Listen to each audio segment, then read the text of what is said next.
Welcome, my dear viewers, to part 13 of our study of the book of Revelation.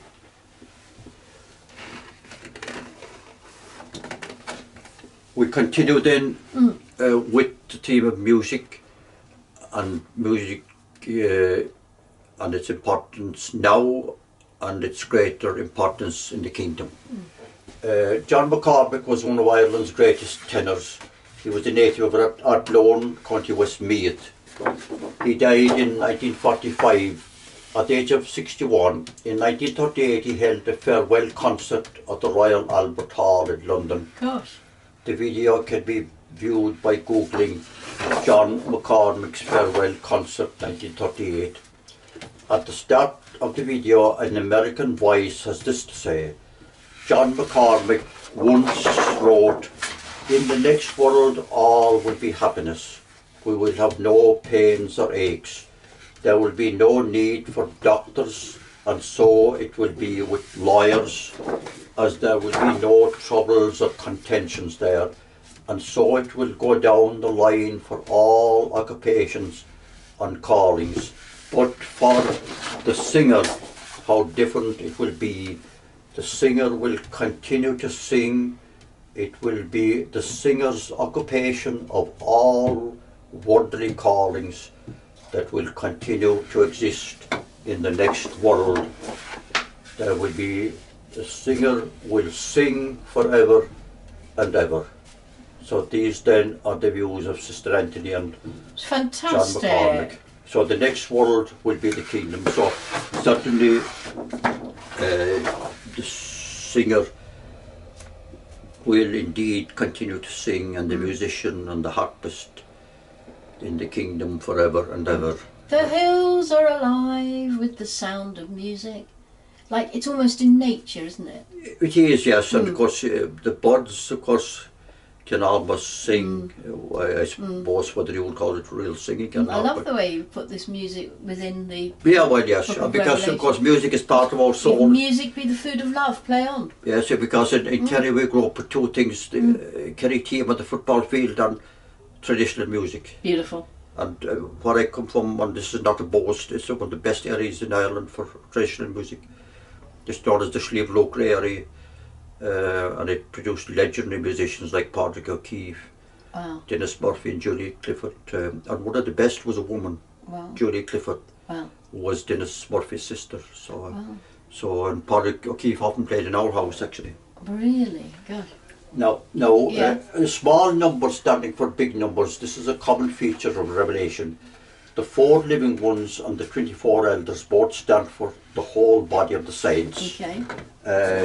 It's important to get this, that the 4 and 24 are just ways of speaking about the whole body of the saints in different roles, Okay. in their civil and priestly roles.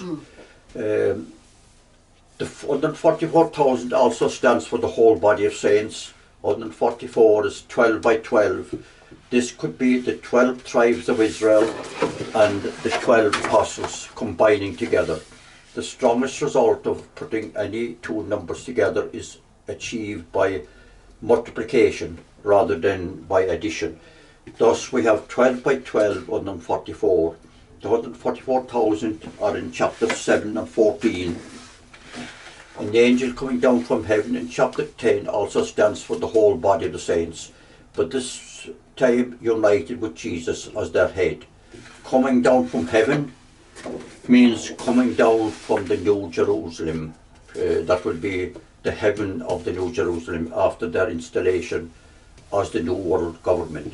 They will come down from their exalted position in Jerusalem to preach the everlasting gospel to the people. So the heaven then will be definitely the city of Jerusalem, and coming down will be simply coming down from their high positions, travelling all over the world, but in fact it will be direct travelling from this Jerusalem. And physically it seems they will travel to different nations, and saints will actually be governors of different nations and different cities, but their headquarters will be David's throne.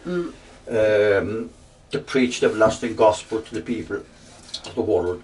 The saints will all be part of the one body of Christ, so the figure one is fitting for them. it's important to remember that we now are part of one because we're part of one body. So it's huge numbers of Christian people are actually part of Christ's body and have been since his ascension. And so it's sort of fitting enough then that one angel could represent the whole body of saints going from Jerusalem to preach the gospel. Quite a sight it will be. It will indeed. Now, the man without the wedding garment, Jesus gave the parable of the wedding feast in Matthew chapter 22. Jesus cast one man out of the feast because he was not wearing a wedding garment. So he stands for all the damned. The wedding garment was a sign of a worthy life, like a person wearing, like a police officer, a nurse, which a traffic warden. Yes. They wear certain type of clothes because it gives them a badge of position and authority.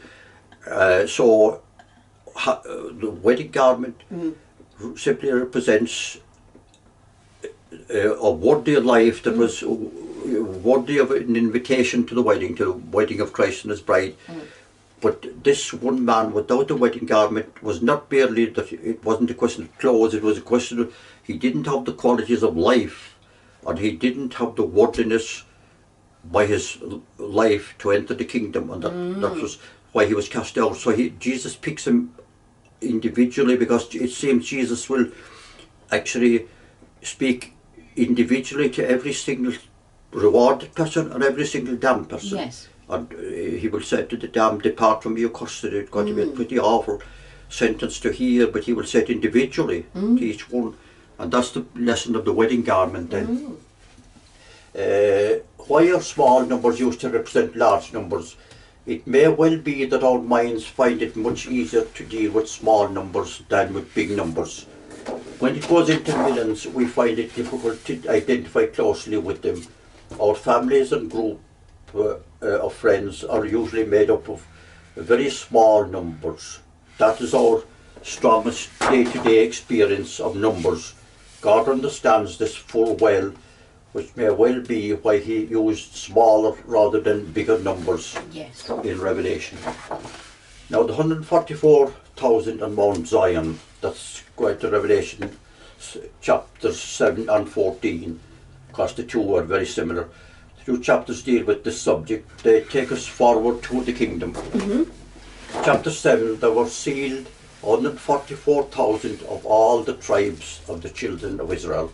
After this I beheld a great multitude which no man could number, of all nations and kindreds and people and tongues. They stood before the throne and before the Lamb, clothed with white robes and palms in their hands. These are they which came out of great tribulation. They shall hunger no more, neither thirst any more. The Lamb shall feed them. God shall wipe away all tears from their eyes. That's from the King James Bible. Now, points to note, they are around the throne. This should be in Jerusalem. Around it means every single person associated with it, which, as I say, means all the body of the saints. They were sealed in their foreheads. This is where the mind is, in the forehead, the head. The 144,000 represents the whole body who will be around the throne of David. There were 12 tribes of Israel and 12 apostles representing the Old and New Testaments. Multiplication again is the strongest result. It's a repetition of some things, and no harm to repeat any two numbers. That means Old and the New Testament united in perfect harmony. The New Testament opened up salvation to the Gentiles, so it means Jews and Gentiles united in one. Why only 144,000 when 144 million would be far closer to the actual number? It could be that our minds identify more easily with thousands than with millions. The next thing which John saw was a huge number, impossible to count, of people from every nation, race, tribe and language. They were standing in front of the throne from the Jerusalem Bible. in the Catholic Jerusalem Bible. This is the same group as the 144,000. Here it spells out in plainer words regarding the number. The 144,000 stands for all the saints, so why are they all described as being part of Israel? Well, because they would all have believed in the hope of Israel. The Apostle Paul said, "It is for the hope of Israel that I wear this chain," in the Acts of the Apostles. He said this to the Jewish leaders in Rome when he was a prisoner there. At the heart of the hope of Israel are the promises to Abraham. And these promises are, first, that he and his descendants, the Jewish people, will inherit the promised land forever. Second, that in him all the families of the earth will be blessed. These promises are at the very centre of the gospel. Paul wrote, "The Jerusalem above is free, which is the mother of us all." So that's from the letter to the Galatians, the New King James Bible. Paul is speaking about the New Jerusalem, which is now in heaven, where God and his Son Jesus are. Jesus will bring it down with him when he comes. It means every detail about Israel's capital city in the kingdom, probably even the colour of every building. So that's the Jerusalem now, which is kept by Jesus in his book, every single detail of that city. The name of every street, I dare say, and the streets may well be changed in name.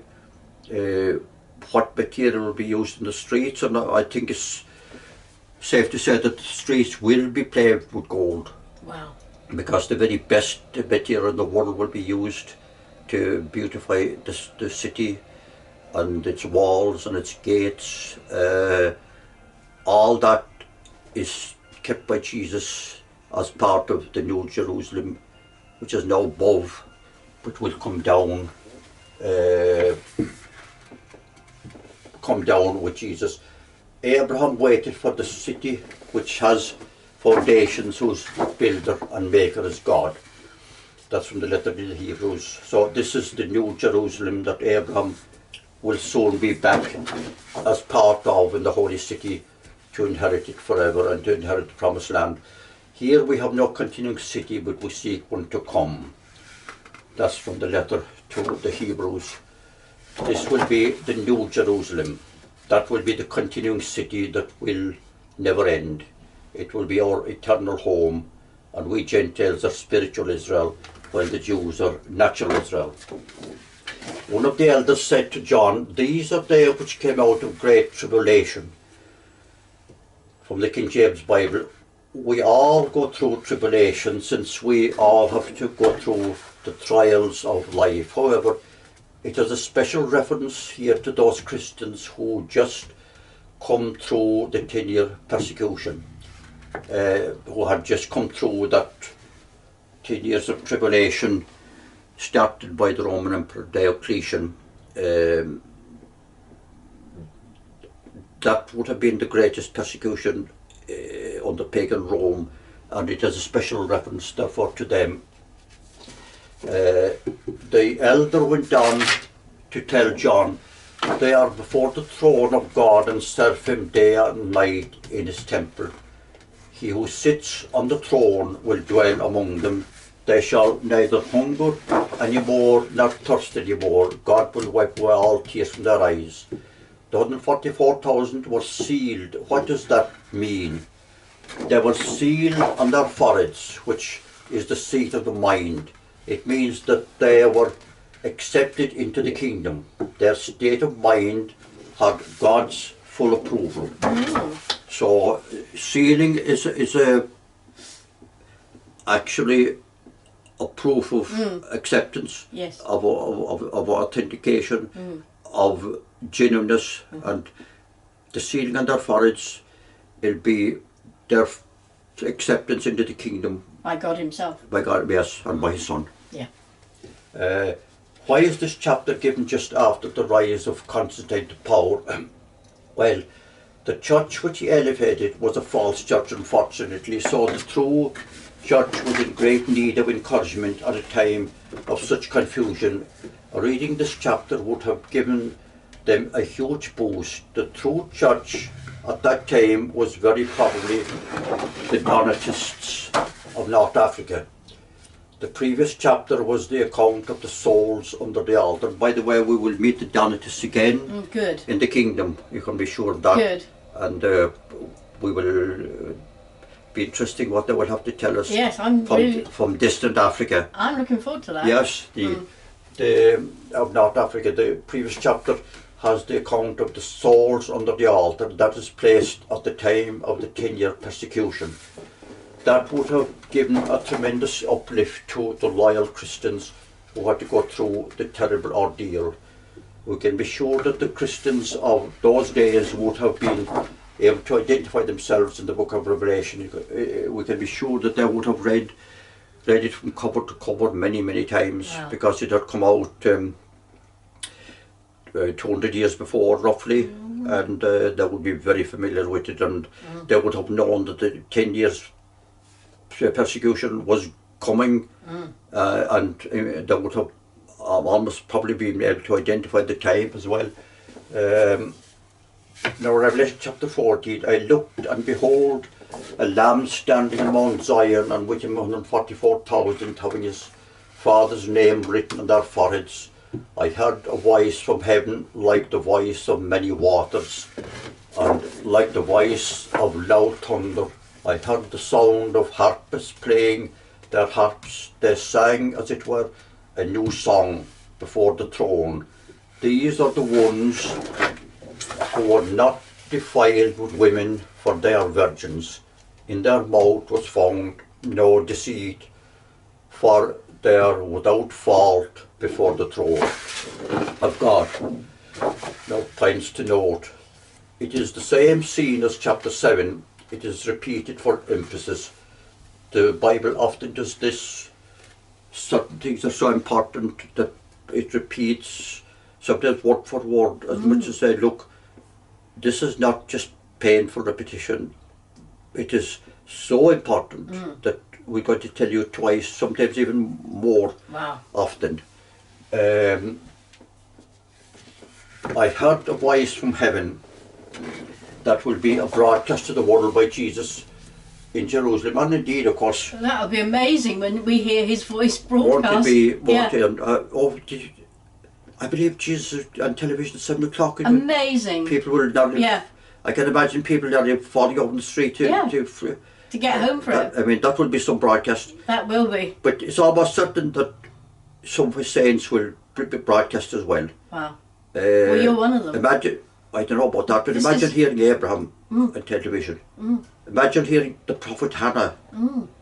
Well, imagine hearing you. You're like John the Baptist, like you're preparing for us. Well, if I'm accepted into the kingdom, I'd be grateful. Yeah. I heard the voice of many waters, the voice of a large crowd. That's what the many waters stand for. These will be the saints. They will make broadcast the world as well as Jesus. If we just pause for a minute, waters cannot speak. No. So it is perfectly plain that there's only people can speak, and that the waters, it's a symbol that is used, because Revelation said waters are the peoples and nations. Now, but in the kingdom, there will be the saints. So, water, of course, is one of the most important substances in the world. Impossible to live without it. Not just for drinking, but for washing, everything. Can you think of anything more important than water? No, nothing. Like the voice of loud thunder, military pronouncements. These will be made by the saints during Armageddon and the wars which come after it. Jesus and the saints will have to fight many wars before the perfect peace comes, and it will be fully established, of course, over the whole world. It will take some time to do this, even for Jesus, with all his power and the saints. It will not be done overnight, because they will have to change people's way of thinking, their minds and hearts, their beliefs. I heard the sound of harpists playing their harps. They sang a new song music and song will play a big part of, without question again, not just on this coronation day, but all through the kingdom. These are the ones who were not defiled with women, for that they are virgins. Now, this is a truly strange statement. It might knock us for six. What does it mean? Not defiled with women. We have to really pay careful attention because it is very disturbing meaning and a very far-reaching meaning too. So I'd like to draw this to a close because it's been 25 minutes. Oh, is it? Oh, right. And we'll have to leave the subject for the next session then. It's worthy of starting a new session. It is. Yes, yeah. It is worthy of starting a new session. Yes, but the thing is that I think again, this Bible is quite clear as to what is meant. So we'll take a look at it next time. So interesting. Thank you very much, Neil. It's been a fantastic session as normal.